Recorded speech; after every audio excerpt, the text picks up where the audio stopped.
When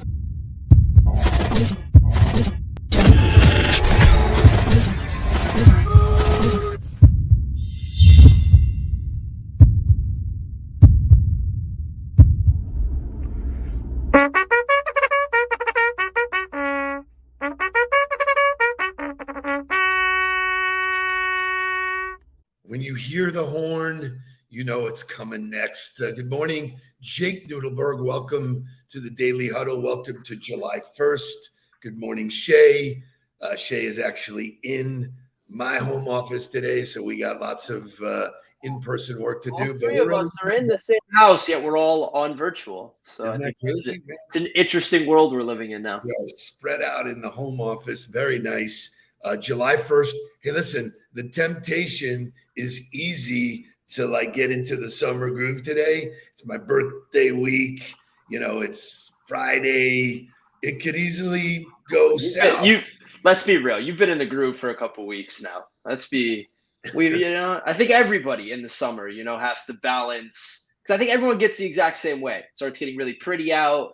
Going out on the weekend sounds really fun. Everyone starts to travel, kind of get easy to get away from your process. But you do a uniquely good job of getting back to it on the days that you are focused and then being away on the days that you're not. So thank you.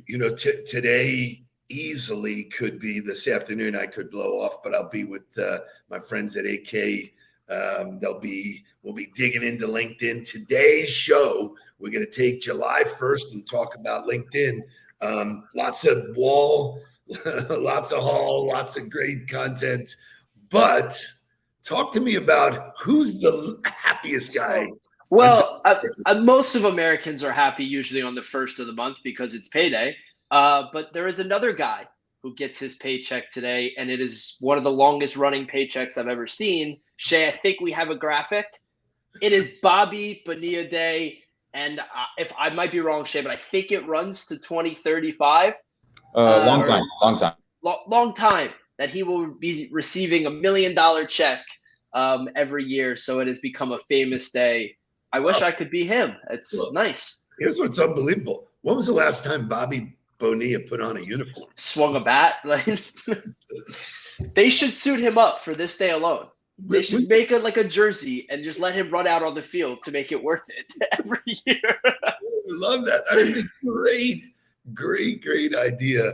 You know what? I'm really impressed with the Huddle today. We get really good numbers. I thought Friday everybody would go. We got some really funny stuff. We got some really great LinkedIn stuff to get the conversation going. So let's wake our asses up. Go, Shay. Wake up, everybody.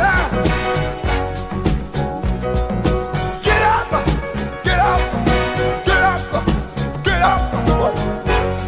Wake up. Come on.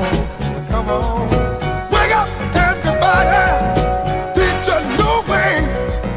Maybe then they'll listen what you have to say. Wake up, everybody. No more sleeping in there. No more back to thinking. Time for thinking ahead. Come on now.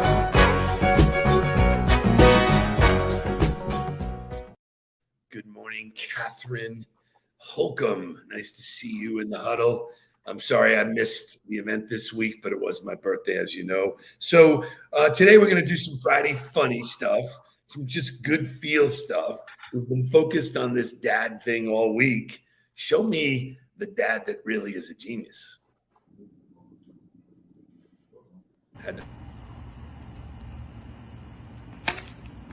Whoa! Oh, yeah.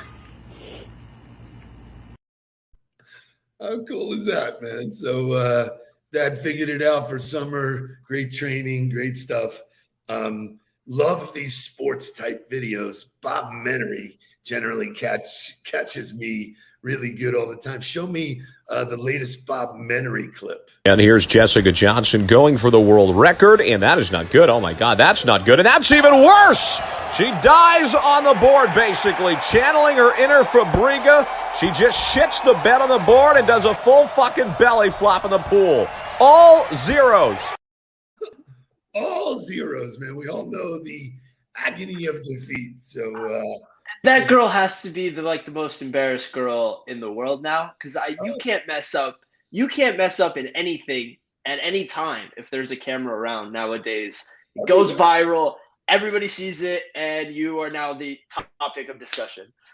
But I think the takeaway for me is that there's funny moments everywhere, every day, everywhere you look, there's something funny. I saw this article posted the other day about one of my favorite actresses, Julia Roberts. Read the headline.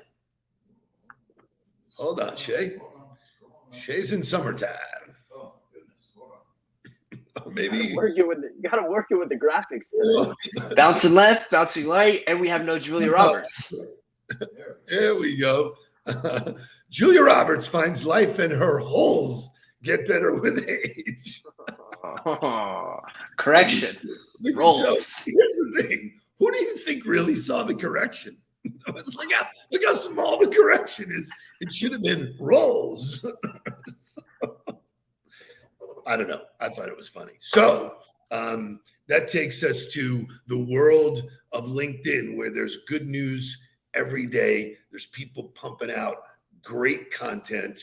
Howie Craw, one of my favorite guys in the world. Look at him this morning. T-shirts. He talks about T-shirts. This is his favorite T-shirt because it means that he gets to socialize and network with all the other great people in the huddle. So thank you, Howie. That is an absolutely perfect use of LinkedIn. Is sharing your feeling, showing a picture. What do you think, Jake? It was awesome, and I don't know if you saw his TBT post, which I don't know if it made it to LinkedIn, but I know that we're working on him to kind of open up a little more on that platform. But his TBT on Instagram was absolutely fantastic. He looked like straight out of Wolf of Wall Street, sitting at his computer. But it's good. You share your stories, what's important to you, and it's amazing the type of connection he's able to make now. I know he reached out to me and he said, look, this LinkedIn thing is great. I'm like, yeah, man, you just do it. We had our friend and our client, Andrea, reached out to me today, and she goes, are you working with rogue attorneys? And I said, yeah, why? She goes, because I'm watching Michael Rosenberg on LinkedIn, and I know it's you. I'm sure of it. So it is really, really cool. Amanda, you can get a Huddle T-shirt. You know what you have to do? For one low price of $29.90. No, I'm just kidding. You know what you have to do? Jake, what does she have to do? Ask. Just ask. I was gonna say we usually play games for them. If anybody wants a Huddle T-shirt, please. I love seeing it in and around town. But LinkedIn is a place where you can really share good stories. There was another random thing that I read. Shay showed me good news on. Now look at this. On a Sunday, a woman in New York accidentally threw out her diamond wedding ring. She realized in the middle of the night that the only thing she knew to do, she put a windshield on a parked garbage truck. She put a note, and the driver's name is Gary. He went through the garbage himself and found the wedding ring. And just like, what? So there's this big, once social media got big, I think there was a negative connotation to people sharing good deeds that have happened, or they shared themselves doing a good deed. It's like, oh, we were self-fulfilling. I think it empowers other people to think about themselves and then what the good stuff they're doing. When you see other people doing good stuff for other people, it makes you want to do it. Like naturally, it should make you feel empowered. Like, wow, look what he did to go out of his way to help someone else. Am I doing that? Am I helping another person? Am I thinking about somebody else? And so I think that's the power of sharing when a good deed happens. So the platform allows you a microphone to talk about good stuff like that. Where else do you hear good stories like that?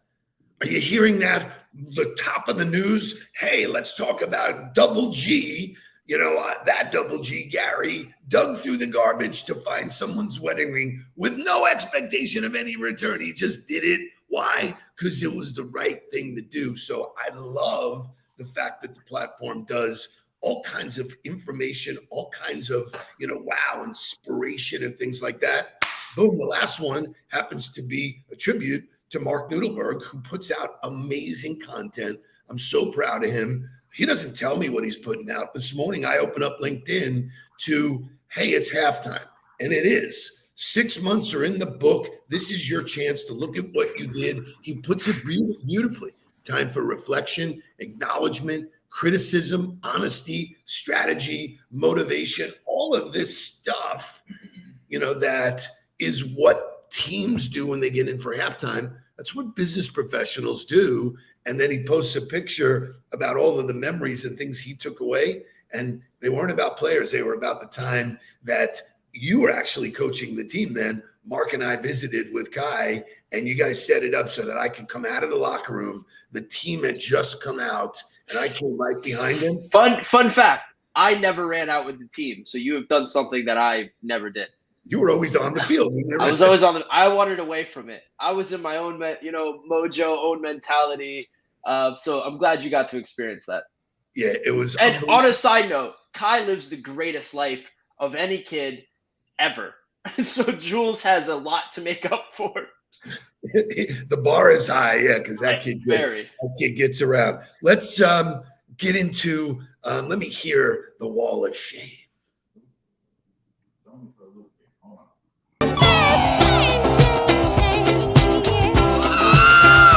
Shame on you if you can't dance too. I said shame on you. So before we jump into it, Amanda makes an amazing comment here. She usually does. The people that you bring into your network control the integrity of your feed. So if you want uplifting, inspiring, you got to connect with other business professionals. These people that I'm going to show you are not business professionals. They are producing no value. They want to take. Shay, show me the first wall of shame. So, Sean, thanks for the invite. Can you remind me? He goes, Steve, we don't know each other, but I really like your approach to sales as I'm trying it on the side. Just like, seriously, dude? Like, what does that even mean? I'm trying it on the side. It's a side gig. I'm going to see how it works. It's just hilarious to me. Give me one more. That's amazing. Okay. Hi, I was scrolling through LinkedIn and accidentally found your profile. Thank you. I'm so interested in what you were doing. And if you don't mind being friends, we can exchange information in what we do. Let me know where I can reach you besides LinkedIn. So seriously, would you trust that? No. If anybody walked up to me on the street and said that to me, I would walk the other way. Exactly right. It's just crazy. It doesn't make any sense. Show me. I think I have a couple more that really are doozies. So this one is inbound. Hi, Steve. Checking out your coaching profile. Our team has a few ideas to tweak your overall online presence and messaging. Does anybody think that there's a challenge with our online presence? I mean, geez, if you open up LinkedIn, you see one of the Nudelberg somewhere sometime. So it's just, spam. Do we have any more? Is any more worth it in that vein? Hey, Steve, I see we both have a passion for digital marketing. Really? How is that possible? I'm positive we know somebody.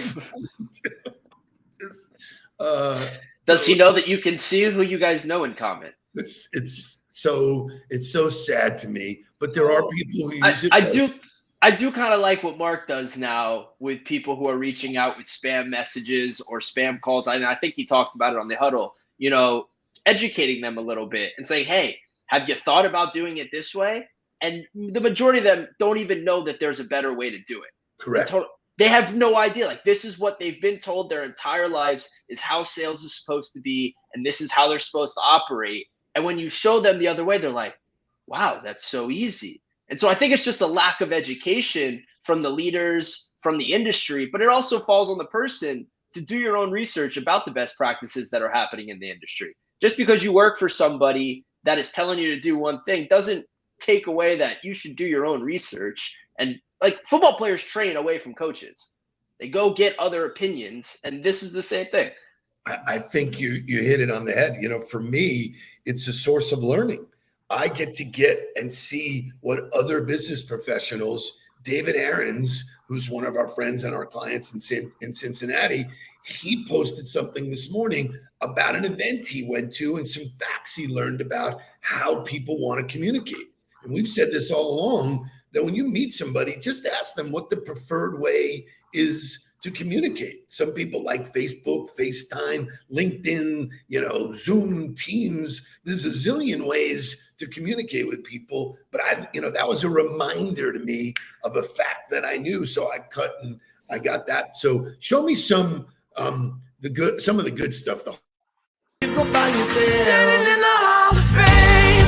Yeah. And the world's gonna know your name. All right, let's show me some of the good stuff. There you go, CJ Baker. Hi, Steve. I'll be working with Mark on a podcast. Great. I've been following you on social for a few weeks, and I've learned a lot in that short period of time. With that being said, I'm sure we will cross paths in the near future. That's a beautiful comeback. Now, what we teach people is to do that up front, but you got to give him a reward for that. Because I don't know who he is. Now I know who he is. We've had a relevant dialogue. It was about you.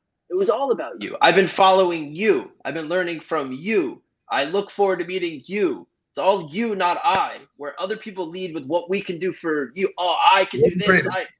I can do this. I can make you a better marketing solution. Whatever it is, you made it about you. So awesome. Give me some more Hall of Fame. Hi, Anita. A few years ago, you spoke at a big breakfast event our firm hosted. We received a copy of your book. I noticed we have 32, and I watched the TEDx video a lot. I hope we can connect. Have a wonderful day. She put the work in. Check. Big. There you go, Anita. Now my question is, I haven't spoken at that event. Was 3 years ago. What took her 3 years? But give credit where credit's due. She did reach out positively. So give me one more. So I'm laughing because I was clicking the button. I was thinking about, should I put a personalized note? But I worked with Brett Frazzi. Boom, there's the connection. He saw something there. So make it relevant, make it real, make it personal. LinkedIn is the place to grow your personal network. We're going to talk about 23 reasons, well, we won't get to 23, of the excuses people are using not to do this, which are a riot. But give me some motivational music first.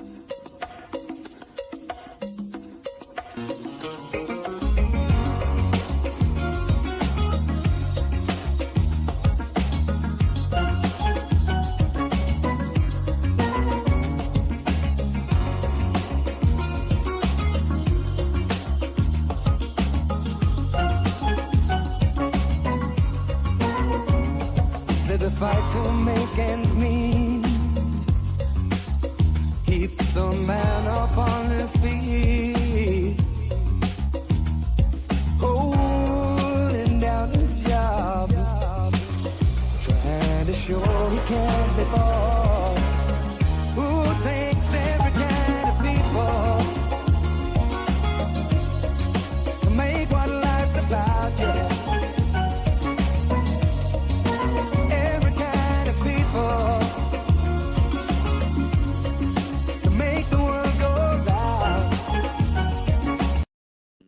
So yes, Jake. Jake says slow jams Friday. Anybody? So we want the Huddle t-shirts. We want to give them out. Please reach out to Shay, get it, wear it proud, post about it. But it takes all kinds of people. Whoever wants to get a "Tell Me Something Good" t-shirt. Tell me who's singing that song, because his stuff is amazing. So I would say, I have a pretty good depth of music knowledge, and I have no idea what that song is or who that is. That is one of the greatest artists of the 90s plus. I mean, he is well known. You would know very many. Right. You would know very many. So let's move on. Let's get to some of these excuses. Okay, so the number one excuse to me, right, is LinkedIn is turning into Facebook. Okay, what's your point? Okay, there's a zillion billion people on Facebook. When Robert Palmer, Mr. Bishop, ba-ba-boom. No idea who that is. I'll play you some Robert Palmer today, man. You'll love it. Thank you, Mr. Bishop, for carrying our age. So why is Facebook such a bad thing? Right, it became one of the biggest marketplaces for every business to market their products and to reach the masses. Why is that bad for LinkedIn? There is still a tone of business. Everything we still talk about is business, and how what you do in your personal life relates to how you operate in business. Your entire life is interconnected. You do not live in different silos, and different silos go on different things. You are the same person no matter what app. I look at the social medias as just the media that is posted there. Like, I like sharing really edited pictures on Instagram because that's the type of app it is. But the message stays the exact same. It doesn't change based on the silo. I don't talk to somebody differently because of the setting. I am who I am, and that shouldn't change no matter what social media you're on. So, someone mentioned the other day, they go, in every office, you walk into someone's office, they have all the pictures of their family. And when it's their birthday, we celebrate it in the office. Well, if you think of LinkedIn as a virtual office, a virtual networking opportunity, right? Then it's highly appropriate to share birthday and personal and all the things you would do. Most business conversations start out with personal and then flip. So this one I love. I'm just too busy. I don't have the time to do LinkedIn. I think it's the number one activity of all business professionals. The people here in the Huddle, you make a commitment to spend 22 minutes with us every single morning to get a dose of positivity that you turn around and then go share with your audience. And that's where the real meat and potatoes is. The real effect is, how could you be too busy for this? Well, I think it's a mindset shift. It's the internet. It's social media. That's not work. That's play. There's uneducational things on there, whatever you might tell your brain. But you'll go to networking events where you have no idea who's there. You have no list. You have no idea, and you show up blankly and say, "Hey, I'm here. Like, love to talk to you." While you could take a targeted approach on LinkedIn and spend, I don't know, half the time it would take you to go to the thing and probably reach 5 targets instantly. Love it, love it, love it. Love this one. I don't know what to write. This is a world where you can learn. Excuse me. If you want to learn, follow the leader. Look at what other people are doing. Everybody in here. I remember the first day I started working with Greg Goldstein, and Greg Goldstein said, I have no idea. Teach me. It's affected his personal life. It's affected his business. That guy shows up ready to dance every single day. Kitty McGowan says, hey, I've had so many people reach out to me with a positive, hey, what can I do for you? And all that kind of stuff. This is all happening in this platform. And my advice to you, which I don't really give advice, my perspective is, if you don't master this, you're going to get left behind, because all of these excuses, senior decision makers aren't on LinkedIn. Last check, there were 10 million CEOs. It's the fastest growing segment. Engagement is down. What a crock of shit. I mean, what else? Where else can you stand up and say something and have thousands of people react to what you're saying every day? It's just crazy. So we are out of time today. It is time to start what for most people will be celebrating independence. I'll be celebrating. Jake, you'll be celebrating. We will not be live on Monday. We will do that in honor of July 4th. But Tuesday morning, July 5th, me and that man are back here again to kickstart what will be a fabulous July. You know why? Because we're thinking it. I said so. We're thinking it, man. It's all positive. Thoughts become things. Get out there. Think about what you want. Draw it into your lives. Have a great weekend. Lots of hot dogs and hamburgers. People. Fireworks. Yeah. Let's go. Please don't worry about me. I'm about to let my heart speak. My friends keep telling me to leave this. So let's get down to business. Let's get down to business.